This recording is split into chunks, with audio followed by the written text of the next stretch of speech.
avec le pape François, les pèlerins actuellement en Terre Sainte prient pour la paix. La récolte des olives en Terre Sainte a commencé. Dans le jardin appelé Gethsémani se récoltent des fruits de paix. À Capharnaüm, une célébration a rappelé les moments importants de la vie de Jésus dans la ville où il a vécu, prêché et accompli des miracles. La coordination pour la pastorale des migrants a remporté le prix Mount Zion 2015 en reconnaissance de ses efforts pour améliorer le dialogue dans la société. Les chrétiens et les communautés religieuses de la région se sont réunis à Nazareth pour prier et demander à Dieu la paix au Moyen-Orient.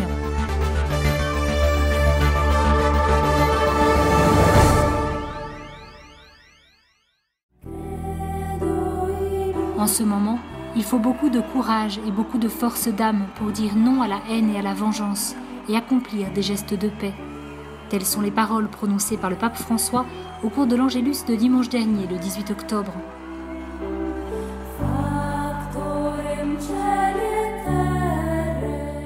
Le pape, qui est venu en pèlerinage en Terre Sainte en 2014, a également souligné comment, dans l'actuel contexte moyen-oriental, il est plus que jamais décisif que se fasse la paix en Terre Sainte. C'est ce que nous demande Dieu et le bien de l'humanité. Le souverain pontife a invité le monde entier à prier pour la paix. Des centaines de pèlerins venus du monde entier ont visité les lieux saints durant la deuxième semaine du mois d'octobre et ont prié pour la paix. Este grupo que está conmigo es un grupo de Brasil, do Paraná. Ce groupe vient de Paraná, du Brésil, et ensemble nous prions beaucoup pour la paix. Nous avons prié le chapelet pour la paix aujourd'hui, nous allons prier l'heure sainte à Gethsémani également pour cela, et toutes les messes que nous célébrons sont à cette intention. Et todas as missas, nós falamos muito da paz. Et à la question de savoir s'il est possible de visiter les lieux saints paisiblement, elle répond: Certo que dá. Eu estive com outros grupos este ano e acho que é incremento muito grande de grupos. Oui, bien sûr que c'est possible. J'ai guidé d'autres groupes cette année. Il y a un grand nombre de groupes de pèlerins qui viennent ici. Bien que l'on parle beaucoup de danger, il n'y a rien à craindre pour les pèlerins. Que non tem tanto pericolo per os peregrinos. Outre le fait que notre pèlerinage ait été préparé depuis longtemps, alors que la situation n'en était pas là, pour moi, en tant que pèlerin, il n'y a rien à craindre ici. Nous prions sans cesse pour la paix afin qu'elle devienne une paix solide et durable.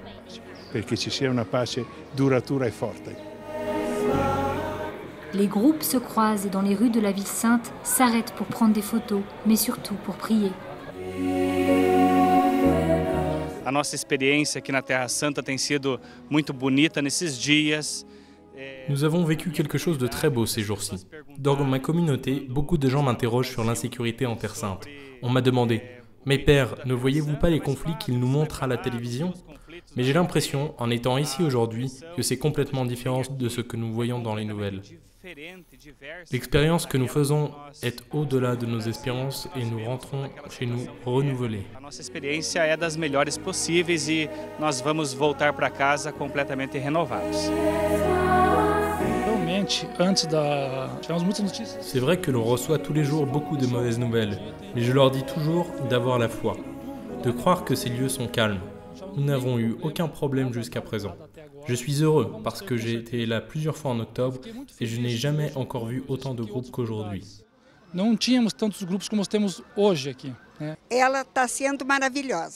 Ce fut un merveilleux pèlerinage. C'est la 10e fois que je viens ici. Et ça, c'est l'appareil photo avec lequel je prends tout ce qui est beau sur cette terre. Et je n'ai rien pris qui montrerait une quelconque violence.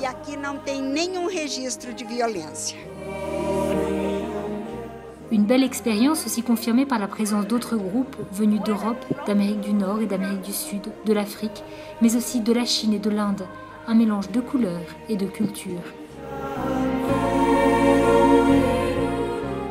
Aux paroles du pape François, il est plus que jamais décisif que se fasse la paix en Terre Sainte. C'est ce que nous demande Dieu et le bien de l'humanité. De nombreux chrétiens de par le monde répondent « Nous sommes là, venons visiter les lieux saints et prier pour la paix ».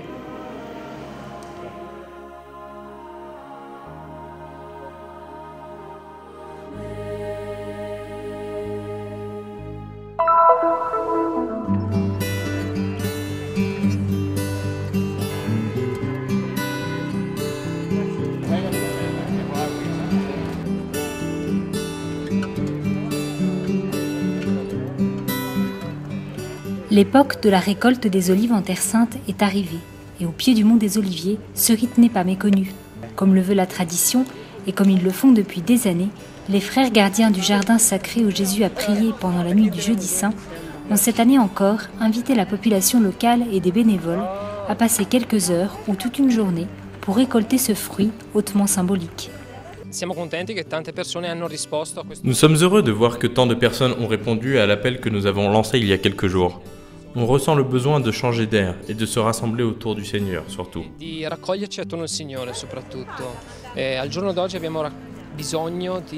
Aujourd'hui, nous avons besoin de recueillir des fruits de paix.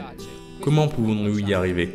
En nous retrouvant autour du Seigneur, en posant les mêmes actes que ceux qu'il a posés il y a plus de 2000 ans. Le mont des Oliviers a toujours été le mont des Oliviers parce qu'il y avait ici des oliviers. Et la récolte a toujours eu lieu. Nombreux sont ceux qui ont accepté cette invitation, malgré le climat de tension régnant dans la ville sainte. 15 nationalités différentes, de tout âge et origine, pour montrer, comme l'a souligné le Père Diego, que le Seigneur nous rassemble tous, comme une seule famille. Récolter les olives avec de nombreux autres frères et sœurs est une véritable émotion, parce que le Seigneur ici a souffert, pleuré et s'est remis au Père. Il a ouvert la voie et nous pouvons le faire à notre tour. Il s'agit d'un geste de paix, d'un désir de paix. Surtout en cette période de tension où on sent que la paix n'est pas vraiment à portée de main et que la paix semble assez loin même. Et en fait, le fait de venir ici et de faire ce travail, de récolter le fruit de la paix, c'est vraiment quelque chose de très fort et de très symbolique pour moi. C'est un message d'amour, c'est un message de paix. Ce que nous faisons ici, c'est quelque chose que les Palestiniens et les gens qui vivent sur cette terre font depuis des milliers d'années. Et que même Jésus a fait, dans ce saint jardin. Je crois que ce que nous faisons, c'est présenter au monde la possibilité de travailler ensemble.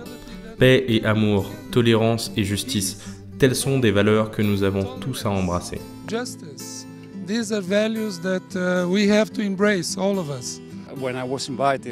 Lorsqu'ils m'ont invité, j'ai accepté avec bonheur et gaieté de cœur pour tout ce que représente Gethsemane. Ce rite a gardé toute la saveur de la tradition.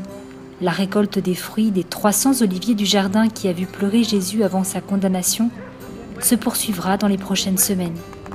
Ce matin, dans l'introduction, j'ai rappelé comment les verbes récolter et rassembler sont des verbes riches de sens ici, selon notre tradition.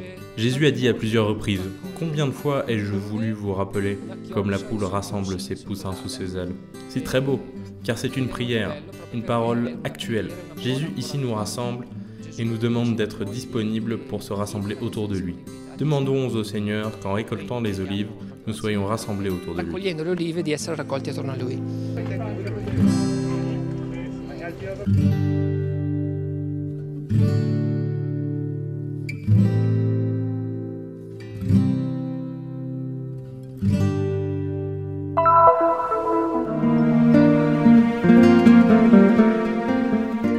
Capharnaüm, une ville entourée par la mer de Galilée. Depuis 2000 ans, beaucoup d'eau s'est écoulée ici, mais la ville se souvient encore des épisodes de la vie d'un homme qui a changé le cours de l'humanité. Après avoir appris que Jean-Baptiste avait été arrêté, Jésus quitta Nazareth et vint habiter dans cette ville.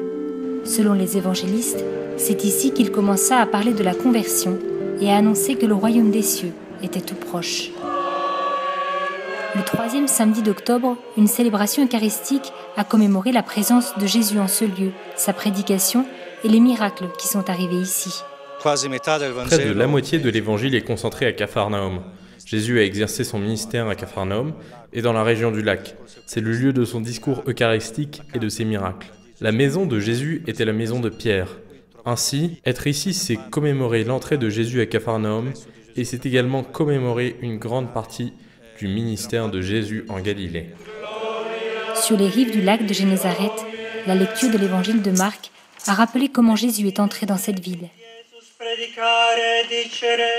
Ils sont sortis en procession en chantant et en marchant sur les pas du Maître, dans les rues où il a marché si souvent et où il a appelé ses disciples à le suivre, pardonner les péchés et guérir les malades.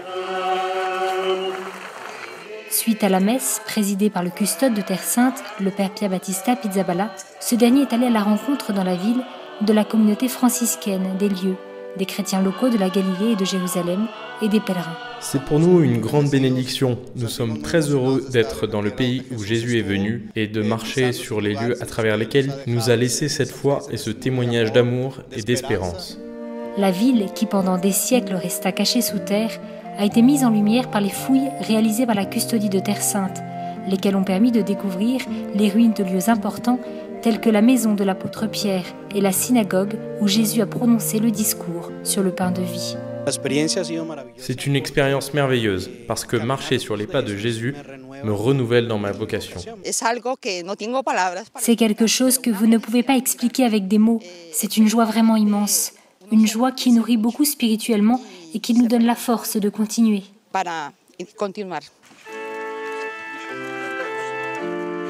Les raisins et autres fruits ramassés à l'occasion de la dernière récolte de l'année ont été bénis en souvenir de l'Eucharistie.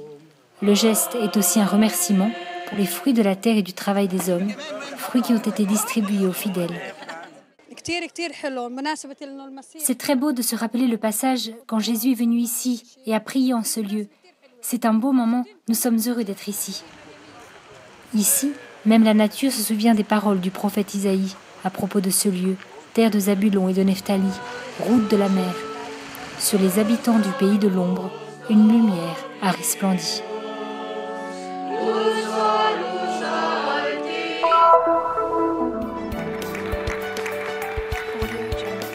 Un tonnerre d'applaudissements a rempli la basilique de la Dormition à Jérusalem lors de la remise du Mount Zion Award 2015 à la coordination pour la pastorale des migrants. Je crois que le but de ce prix est de promouvoir une meilleure compréhension des différents groupes religieux, des différentes cultures religieuses et de ce qui s'ensuit. Et c'est un geste de reconnaissance pour le merveilleux travail accompli auprès des migrants. Le Mount Zion Award pour la réconciliation a été fondé en 1986 par Willem Salberg, un prêtre catholique, et fut décerné pour la première fois en 1987 à ceux qui avaient besoin de l'appui du public. Ce prix est destiné à être décerné non à des institutions, mais à des individus et à des groupes qui ont besoin de financement ou de soutien du gouvernement dans leur travail de réconciliation et d'amitié. Nous nous efforçons de donner ce prix aux personnes qui ont apporté leur contribution pour rendre concrète la compréhension et l'amitié entre les cultures et les religions. Le prix cette année a été décerné à la coordination pour la pastorale des migrants en raison de ses efforts pour améliorer le dialogue dans la société, pour le travail accompli auprès de ceux qui ont quitté leur pays, ainsi que pour avoir contribué à briser les barrières culturelles et religieuses. Nous avons été très honorés qu'ils pensent à nous. Et je pense que cela arrive dans un contexte très intéressant puisqu'il s'agit d'un prix décerné pour avoir contribué au dialogue. Nous avons réalisé combien l'Église dans ce pays est impliquée dans le dialogue et surtout comment les migrants vivent un dialogue quotidien, non pas un dialogue théologique ou philosophique, mais le véritable dialogue de la vie quotidienne, en particulier auprès des faibles de la société, notamment les personnes âgées, les malades, les handicapés. Et nous voyons comment ces migrants arrivent ici avec une foi très forte, avec leur croix, avec leurs icônes, leurs prières, leurs chapelets, comment ils prennent soin des Juifs, de ceux dont ils s'occupent. Bien sûr, cela crée autant d'occasions d'apprendre à se connaître les uns les autres, et je suis très heureux que le prix Mount Zion nous ait été décerné, en reconnaissance de tous les efforts que nous avons fournis pour améliorer le dialogue dans ce pays.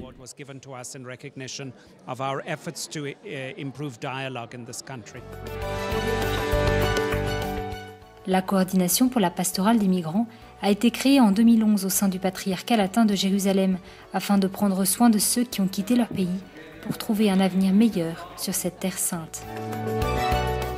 The coordination was set up for a number of reasons. Most importantly, of course, because we are... La coordination a été établie pour un certain nombre de raisons. Parmi elles, la plus importante est qu'en tant qu'Église, nous nous soucions des besoins religieux et spirituels de la population migrante. Nous nous soucions de la catéchèse des enfants et de leur formation continue dans les sacrements. Mais nous sommes aussi toujours plus impliqués dans leur vie, de telle sorte que nous sommes maintenant engagés dans des programmes extrascolaires, des garderies pour les enfants, pour aider les personnes qui sont passées par les camps de torture, de trafiquants d'êtres humains et les aider dans de nombreux autres aspects de leur vie. Et nous avons aussi un ministère très actif et d'actualité dans les prisons. Le responsable, le père David Neuhaus, a durant toutes ces années aidé ces gens à se sentir chez eux. C'est un endroit où ils se sentent chez eux, c'est un endroit où ils sentent qu'il y a quelqu'un qui s'intéresse à eux, un lieu dont ils font vraiment partie intégrante et où ils ne sont plus considérés comme des étrangers. Avoir remporté ce prix permettra de soutenir et de renforcer le travail de la coordination, afin qu'elle puisse atteindre les objectifs qu'elle s'est fixés.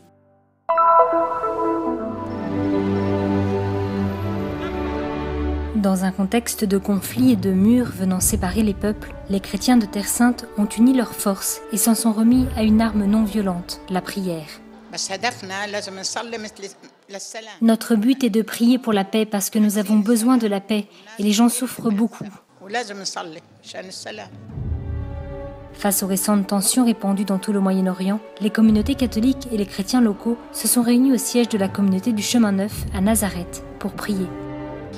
Cette initiative, c'est que nous avons la certitude que c'est dans la prière en fait que ce conflit se résoudra, que nous devons rester campés dans cette prière, campés dans la confiance que le Seigneur est présent dans cette douloureuse expérience, dans cette douloureuse histoire, que la force de sa résurrection est présente. Après le temps de prière, les participants ont regardé un documentaire sur la chute du mur qui divisait l'Allemagne dans les années 60 jusqu'à 1989.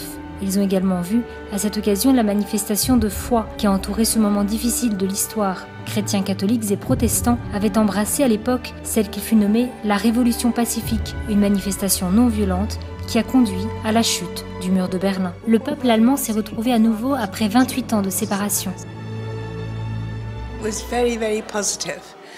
Ça a été très positif de voir que le mur est tombé non par la violence, mais par la puissance de la prière.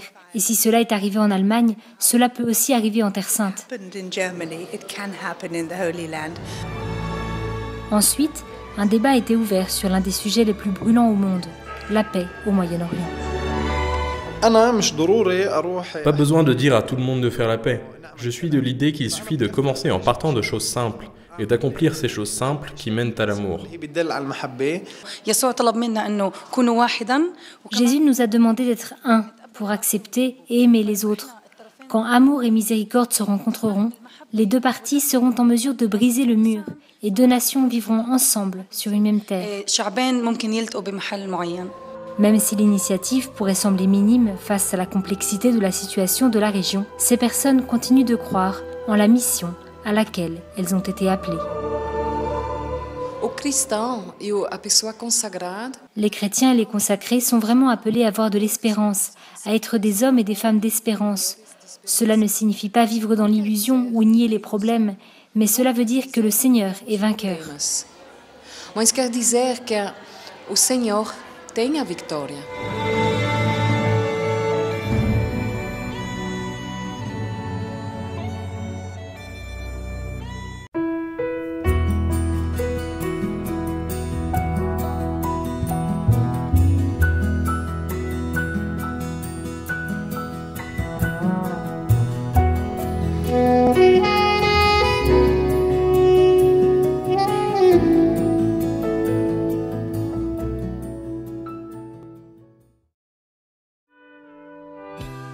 Le Terra Santa News est une production du Christian Media Center situé à Jérusalem, en Terre Sainte. Pour plus d'informations à propos du Terra Santa News et du Christian Media Center, vous pouvez consulter notre site web en bas de cet écran. Vous serez également en mesure de souscrire à notre newsletter, d'apprécier des vidéos en direct de la Terre Sainte, ainsi que de visiter nos pages Facebook et YouTube et nous suivre sur Twitter. Venez visiter le site du Terra Santa News.